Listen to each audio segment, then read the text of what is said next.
13절부터 누가복음 24장 13절부터 35절까지 본문입니다.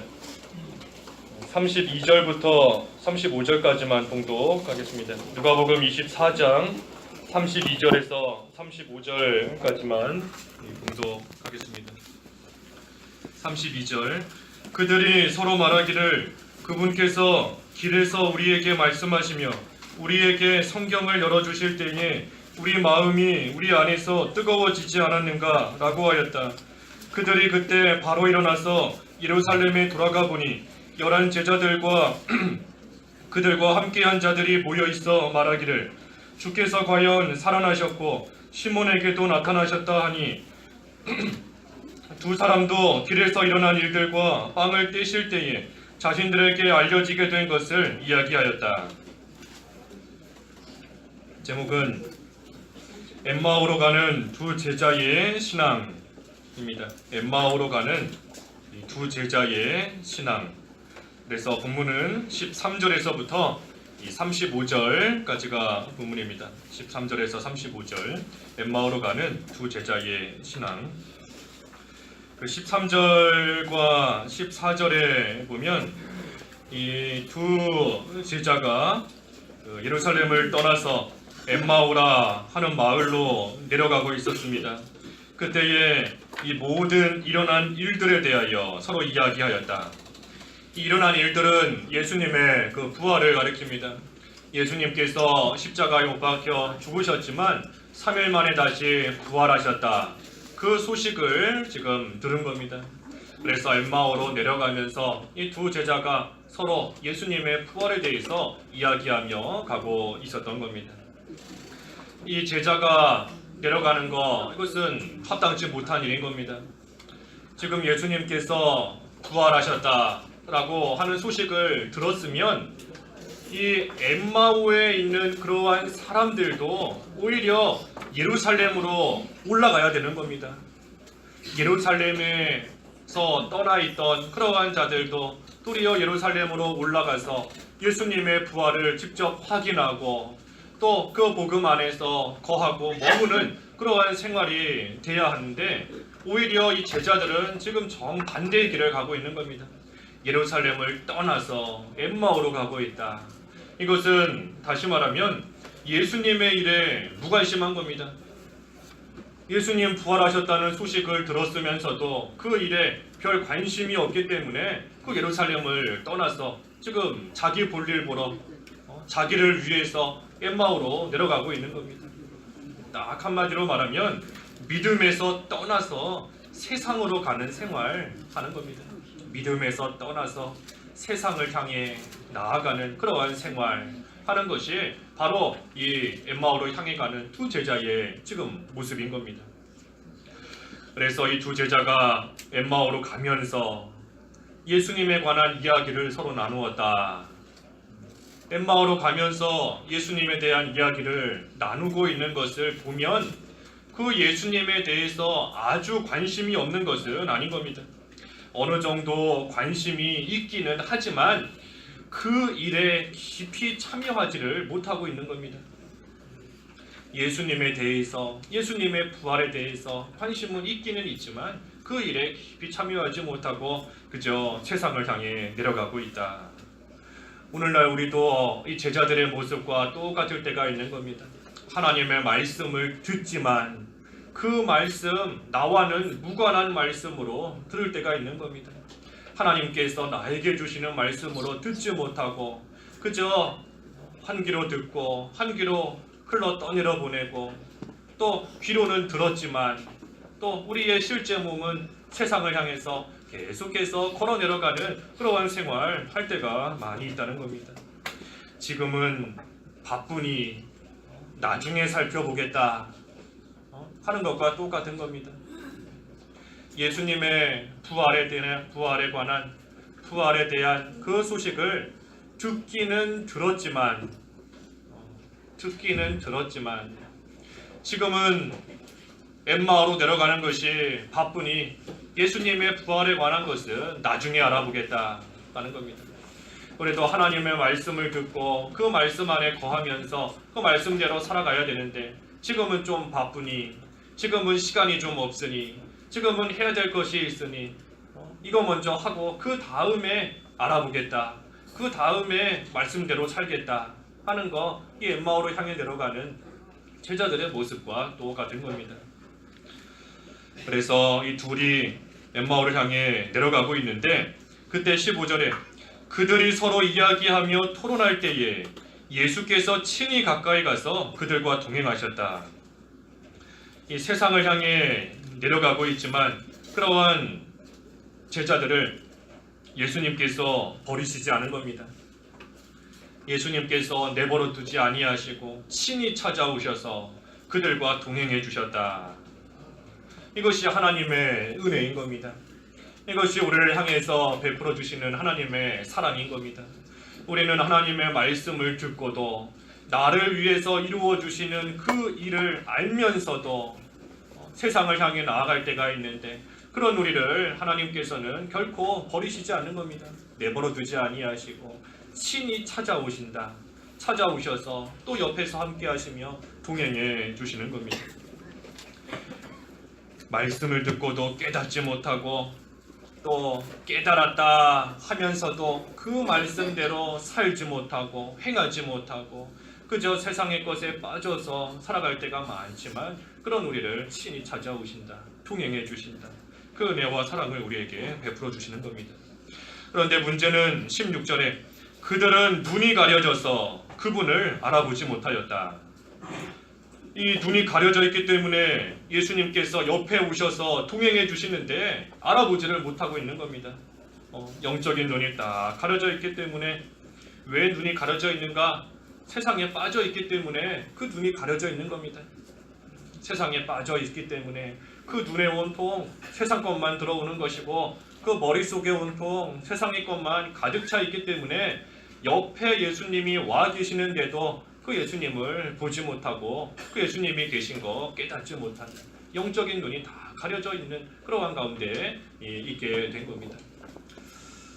우리가 세상 것에 빠지면 그거밖에는 눈에 안 들어오는 겁니다. 물질에 정신이 다 빠져 있으면 온통 돈밖에는 눈에 안 들어오는 겁니다.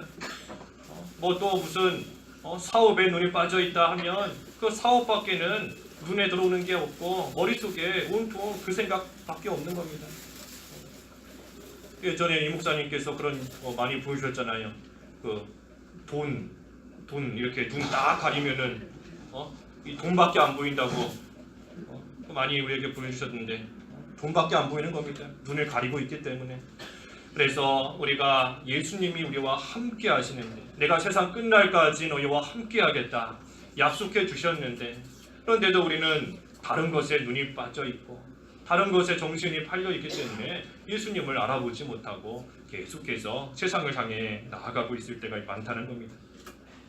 그렇기 때문에 그 17절에도 그러자 예수께서 그들에게 말씀하시기를 너희가 걸어가면서 서로 주고받은 이 말들이 무엇이냐 하시니 그들이 슬픈 표정을 지으며 멈추어 섰다. 예수님이 옆에 계신데도 슬픈 겁니다. 예수님이 옆에 딱 와서 함께 동행해 주고 계시는데도 그것을 보지 못하기 때문에 여전히 슬픈 가운데 빠져 있는 겁니다. 마음이 하나님을 떠나 있으면 기쁨이 없지요. 슬플 수밖에 없는 겁니다. 마음이 하나님을 떠나고 예수님께 향해 있지 못하다 하면 슬픈 겁니다. 왜 슬픈가? 기쁨의 근원이 되시는 예수님을 떠났기 때문인 겁니다. 예수님이 우리의 기쁨의 근원이신데 그 근원이 되시는 예수님을 보지 못하고 또 마음이 그 예수님과 멀리 떨어져 있는 그러한 생활하고 있으니 기쁠래야 기쁠 수가 없는 겁니다. 기쁨의 근원이 있어야 기쁜데 그것을 잃어버렸으니 기쁨이 없고 오직 슬픔밖에 없다. 그래서 너희가 주고받은 이 말들이 뭐냐 하고 물으셨더니 이 제자 중에 하나가 쭉 있었던 일을 이야기했습니다. 예수님께서 이 사형 선고를 받고 십자가에 못 박혀 죽으셨다. 하지만 벌써 3일이 지났다. 근데 여자들이 새벽에 무덤에 가봤더니 그 시신은 발견하지 못하고 천사들의 환상을 보았다고 한다. 그래서 그 무덤에 정말 가봤더니 그 여자들이 말한 대로 예수님을 보지 못하였다 하면서 있었던 일들에 대해서 쭉 이야기를 해주었습니다. 그러자 25절에 예수께서 그들에게 말씀하시기를 오 어리석은 자들이여 선지자들이 말한 모든 것들을 마음에 더디 믿는 자들이여. 이 말씀을 마음에 더디 믿는 그러한 자들이 어리석은 자다 하였습니다. 성경을 더디 믿는 자가 어리석은 자인 겁니다. 반대로 말하면 성경 말씀, 하나님의 말씀을 그대로 믿는 자는 지혜로운 자인 겁니다. 하지만 말씀을 믿지 않고 또 믿는다 하면서도 더디 믿는다. 그러한 자 하나님 앞에서 다 어리석은 자가 될 수밖에 없다는 겁니다. 성경대로 믿는다. 성경대로 믿는다. 하나님 말씀대로 이루어 주실 것을 믿는 겁니다. 하나님의 말씀대로 이루어 주실 것을 믿고 또 그 말씀대로 그대로 순종하는 것, 그것이 성경대로 성경 그대로 믿는 겁니다. 성경 말씀대로 이루실 것과 그래서 그 말씀을 있는 그대로 순종하는 것, 그것이 성경 말씀 성경대로 믿는 겁니다. 수고하고 무거운 짐진 자들아 다 내게로 와라 내가 너희를 쉬게 하겠다. 그 말씀을 믿으면 예수님께 나아가는 겁니다. 수고하고 무거운 짐 지고 있지만 그 말씀을 믿으니 성경대로 믿으니 예수님께로 가기만 하면 쉬게 해주시겠다. 안식을 주실 것이다. 믿으니 예수님께 나아갈 수 있는 겁니다. 그래서 성경을 믿지 않는 것, 또 믿는다고는 하지만 더디 믿는 것, 그것이 참으로 어리석은 그러한 일이 될 수밖에 없는 겁니다. 믿는다고는 하지만 의심하면서 믿는 겁니다. 의심하면서 믿는 것. 정말 이대로 될까? 안전뱅이가 일어날 수 있을까? 소경이 눈을 뜰 수 있을까? 부활이 있을까? 예수님의 재림이 있을까? 믿기는 하지만 의심하면서 100% 다 믿지 못하는 거, 그것이 더디 믿는 겁니다. 더디 믿는 거. 또 더디 믿는 게 뭔가? 즉시 믿지 못하고 어떤 결과가 주어졌을 때 그때 가서야 믿는 것이 더디 믿는 겁니다. 더디 믿는 것. 그래서 하나님의 말씀 그대로 있는 그대로 이루어질 거 그 즉시 믿어야 되는 겁니다. 그 예수님을 잡아 죽인 자들이 그랬지요. 예수님 살아계실 때 예수님께서 아무리 말씀하셔도 믿지 않은 겁니다. 믿지 않다가 예수님 십자가에 못 박아서 예수님 딱 돌아가셨을 때 그때 일어나는 여러 가지 일들, 성전 휘장이 찢어지고 무덤이 터져서 죽은 자가 살아나오고 또 큰 돌들이 다 깨져버리고 하는 그러한 일들이 일어나는 것을 보았을 때 그때서야 믿은 겁니다. 아, 이분은 정말로 하나님의 아들이었구나. 되어진 일들을 보고서야 조금 믿게 되는 겁니다. 그것이 더디 믿는 겁니다. 더디 믿는 것.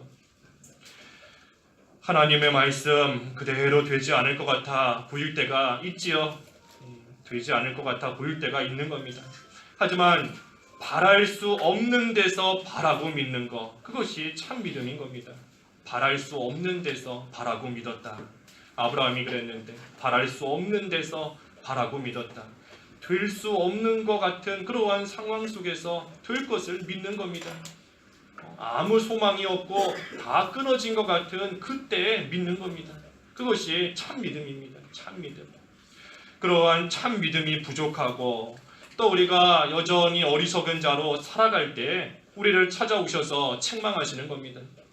책망하셔서 이제는 좀 지혜로운 자로 살아가게끔, 이제는 세상을 향해 엠마오를 향해 내려가는 그 길에서 돌이켜서 이제는 다시 예루살렘으로 올라가서 하나님을 섬기고 하나님의 말씀을 있는 그대로 믿고 하나님을 위하여 사는 그러한 삶이 되도록 우리를 책망하시는 겁니다.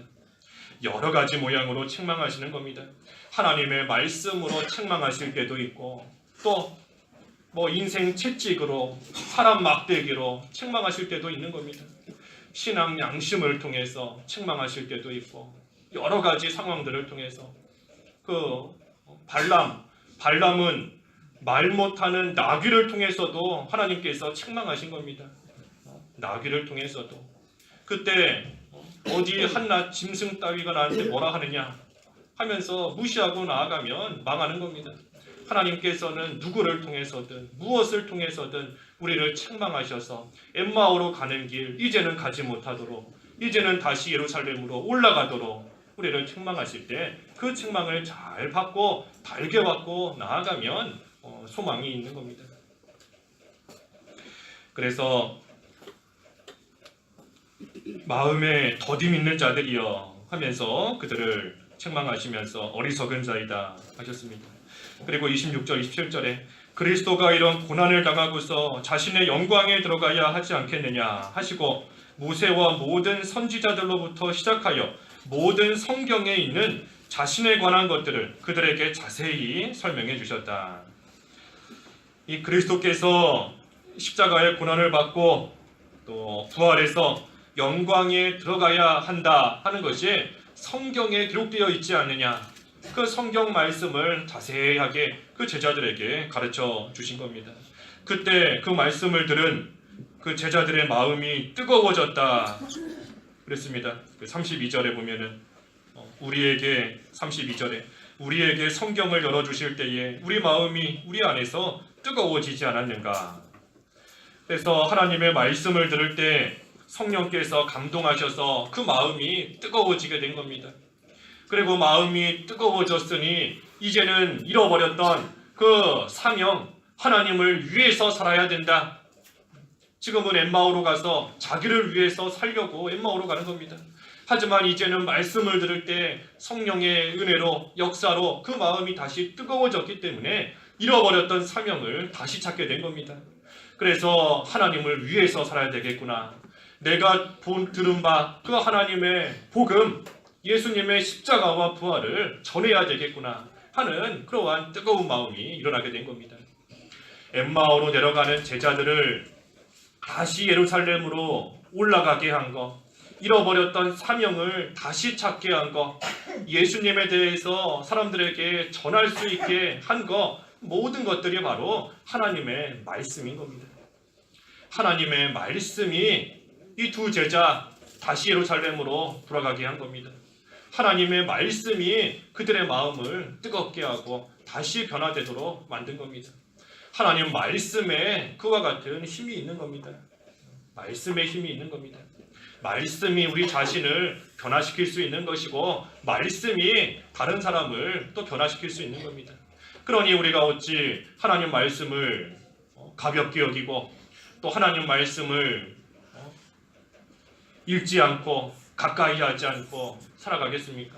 하나님 말씀 멀리하면 아까 이 제자들처럼 결국은 슬픈 표정 지으면서 계속해서 살아갈 수밖에 없는 겁니다.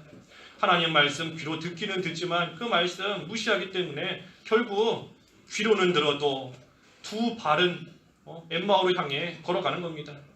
슬픈 표정 지으면서. 하지만 하나님의 말씀을 잘 듣고 그 말씀을 어떻게 하든지 믿고 그 말씀을 어떻게 하든지 지키고 나아갈 때 하나님께서 변화시켜 주시는 겁니다. 지금은 비록 엠마오로 향해 걸어가고 있지만 그 말씀으로 인해서 다시 변화되고 다시 하나님을 위하여 사는 그러한 삶으로 나타나게 되는 겁니다. 그래서 우리가 말씀을 잘 읽고 듣고 배우는 것이 중요한 겁니다. 특별히 자세히 배우는 겁니다. 자세히. 아까 27절에도 예수님께서 그 성경 말씀을 자세히 그들에게 설명해 주셨다 그랬습니다. 그래서 우리가 성경을 읽을 때에도 좀 자세히 읽고 또 정확히 읽고 무슨 의미인지 무슨 뜻인지 올바르게 똑바로 알고 나아가야 그 말씀 믿을 수 있고 그 말씀대로 행할 수 있는 겁니다. 그래서 예수님께서 설명해 주셨고 그리고 나서 28절부터 쭉 보면 특별히 28절에는 그들은 자신들이 가려던 마을에 가까이 이르렀는데 예수께서는 더 멀리 가시려는 듯 하였으므로 그들이 예수님을 만류하여 말하기를 이미 날이 저물어 저녁이 되었으니 우리와 함께 묵으소서 하니 그분께서 그들과 함께 묵으려고 들어가셨다. 이 엠마오로 내려갈 때 처음에는 예수님께서 친히 찾아오신 겁니다. 제자들이 예수님 어디 계십니까? 우리와 함께하여 주시옵소서 하고 구한 것이 아니라 예수님께서 친히 그들을 찾아오셨다 하였습니다. 하지만 지금은 이제는 예수님께서 멀리 가시려는 듯 하기 때문에 제자들이 예수님을 만류하면서 예수님을 붙잡고 나아갈 때 예수님께서 그들과 함께 하셨다 하였습니다. 이 처음의 은혜는 거저 주시는 겁니다. 처음 은혜는 예수님께서 친히 찾아오신 것처럼 거저 주시지만 그 후에는 우리가 힘을 써야 예수님과 동행할 수 있는 겁니다. 힘쓰고 노력하고 어떻게 하든 예수님 붙잡고 나아갈 때 그 예수님과 계속해서 동행하는 그러한 삶이 될 수 있다 하는 겁니다. 어떻게 하든 붙들고 사모하는 심령으로 나아갈 때 은혜를 베풀어 주시는 겁니다. 그 시편에 보면 젖을 먹으려고 헐떡이는 것 같다. 그렇죠? 헐떡이는 그러한 심정으로 사모하는 마음이 되면 줄인 영혼을 채워주시는 겁니다. 하나라도 더 받아 먹으려고 입을 벌리고 헐떡거리고 있는데 그러한 자 하나님께서 내버려 두시지 않는다는 겁니다. 줄인 영혼을 채워주시고 만족해 주시는 하나님이시다. 그러니 우리가 예수님 어떻게 하든 붙잡아야 되고 어떻게 하든 사모하는 심정이 되고 심령이 되고 어떻게 하든지 헐떡이는 그러한 모습으로 나아가면 은혜를 베풀어 주시는 겁니다. 그래서 이 제자들이 이제 그 예수님과 또 함께하면서 예수님께서 축복 기도하시고 또 빵을 떼어 주셨다. 그때 그들이 눈이 열렸다 그랬습니다. 그리고 나서 쭉 내려가서 그 33절에 그들이 그때 바로 일어나서 예루살렘에 돌아가 보니 11 제자들과 그들과 함께한 자들이 모여 있어서 말하기를 주께서 과연 살아나셨고 시몬에게도 나타나셨다 하니 그 두 사람도 길에서 일어난 일들과 빵을 떼실 때에 자신들에게 알려지게 된 것을 이야기하였다. 그래서 말씀을 들을 때 마음이 뜨거워졌을 때 33절에 그때 그들이 바로 일어났다. 이게 중요한 겁니다. 마음이 뜨거워졌다 해서 그대로 가만히 있으면 그거 다 식어버리는 겁니다. 마음이 뜨거워졌을 때 하나님께서 은혜를 베풀어 주셔서 다시금 일어나게 하실 때 그때 바로 일어나서 예루살렘을 향해 올라간 겁니다. 즉시 올라간 겁니다. 예수님을 발견하고 나니 이제는 엠마오로 가서 자기들을 위해서 살려고 했던 그러한 모든 것들 다 쓸데없는 줄을 깨닫고 자기를 위해 살려는 거 다 뒤로 하고 즉시 예루살렘으로 돌아간 겁니다. 그래서 얼마 전까지는 자기를 위해서 살았지만 그래서 세상으로 나아갔지만 이제는 주님을 위해서 충성을 다하고 일할 그러한 각오를 가지고 예루살렘으로 올라간 겁니다. 그리고 예루살렘에 가서 다른 제자들과 함께 또 모든 성도들에게 이 부활의 소식을 또 전하였다 하는 겁니다. 그래서 이 엠마오로 내려가는 두 제자 하나님께서 내버려 두셨다면 그저 엠마오로 가서 자기를 위해서 살다가 때가 되면 세상 떠나고 그랬을 겁니다. 하지만 하나님께서 은혜를 베풀어 주셨기 때문에 부활하신 예수님께서 친히 그들을 찾아가셔서 통행해 주시고 또 하나님의 말씀을 깨닫지 못해서 여전히 세상으로 나아가고 있는 그들을 말씀으로써 권면해 주시고 또 책망하시고 그래서 그들로 하여금 다시 예루살렘으로 돌아오게 하신 겁니다. 그래서 오늘날 우리도 이러한 두 제자의 모습이 우리의 모습인 줄 알고 우리도 세상을 향해 나아갈 때가 있지만 하나님께서 책망하실 때가 있는 겁니다. 그때 돌이키면 되는 겁니다. 그때라도 돌이켜서 그때라도 예루살렘으로 올라오면 되는 겁니다. 그래서 하나님께서 우리를 책망하실 때 우리의 마음이 말씀으로써 좀 뜨거워져서 이제는 다시 잃어버렸던 사명감을 가지고 주님을 위해서 사는 삶, 또 우리를 위해 죽으시고 부활하실 그 예수님을 나아가서 힘있게 전파할 수 있는 그러한 삶이 되어서 참으로 진정한 예수님의 제자로서의 합당한 모습으로 살아갈 수 있는 저희들 되어야 되겠습니다. 기도하겠습니다. 하나님 아버지, 엠마오로 내려가는 두 제자를 예수님께서 찾아오셔서 말씀으로 책망하시고 권면해 주실 때에 그들의 마음이 뜨거워져서 다시 예루살렘으로 올라갔다 하였습니다. 하나님, 저희들도 하나님 말씀을 듣지만 깨닫지 못할 때가 있고 또 깨달았다 하지만 그 말씀대로 행하지 못할 때가 있는데, 그런 저희를 불쌍히 여기셔서 하나님께서 말씀으로 책망하시고 권면하여 주시니 감사합니다. 이제는 그 말씀을 들을 때 뜨거워지게 하여 주시고 잃어버렸던 사명을 찾게 하시고 나를 위해 살던 자리에서 떠나서 이제는 하나님을 위하여 사는 그러한 삶이 되어서 또 예수님을 힘있게 전하고 어떻게 하든 주님을 드러내고 주님을 위하여 사는 귀한 믿음의 삶, 제자로서의 참된 삶이 될 수 있도록 저희를 붙들어 주시옵소서. 예수님의 이름으로 기도하옵나이다. 아멘. 누가복음